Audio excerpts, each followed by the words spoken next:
Hello Ankita চ্যানেলে সবাইকে ধন্যবাদ।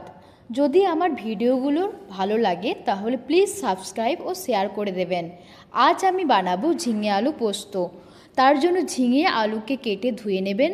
তারপর মশলার জন্য 2 চামচ পোস্ত, কাঁচা লঙ্কা, 2-3 পিস রসুন, অল্প পরিমাণ পেঁয়াজ নিয়ে অল্প জল দিয়ে পেস্ট করে নেবেন। পেস্ট হয়ে গেলে কড়াই গরম করে তাতে সর্ষের তেল দিয়ে তেল গরম হলে 5 ফোড়ন ও তেজপাতা, পেঁয়াজ কুচি অল্প দিয়ে ভেজে নেবেন। পেঁয়াজ ভাজা হয়ে গেলে ঝিঙে আলুকে কড়াইতে তুলে দেবেন। পরিমাণ মতো নুন ও পরিমাণ মতো হলুদ দিয়ে ঝিঙে আলুকে নেড়ে নেবেন।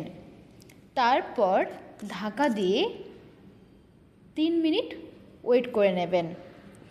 এসে দেখবেন ঝিঙে থেকে জল বের হচ্ছে, একটু নেড়ে নেবেন। ঝিঙে আলুটা ভাজা হলে পেস্ট করে রাখা পোস্তটাকে আমরা দিয়ে দেব। তারপর ওটাকে ভালো করে কষিয়ে নেবেন।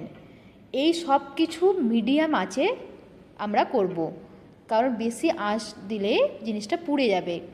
তার জন্য আমরা এটা পুরোটা চেষ্টা করব মিডিয়াম আঁচে করার। তারপরে দেখছেন ঝিঙে ও আলুটা পোস্তর সাথে ভালো করে মিশিয়ে অল্প পরিমাণ জল দিয়ে 10 মিনিট মতো ছেড়ে দেব। 10 মিনিট ফিরে আসার পরে 10 মিনিট পরে এসে দেখবেন আলুটা সেদ্ধ হয়ে গেছে। জলটা মরে গেলে আমরা ভালো করে মাখিয়ে নিয়ে নেবেন। দেখছেন হয়ে গেছে ঝিঙে আলু পোস্ত রেডি। খুব দারুণ একটা খাবার, গরম ভাতের সাথে খুব ভালো লাগে। বাঙালির সবথেকে প্রিয় খাবার হচ্ছে ঝিঙে আলু পোস্ত। Thank you so much.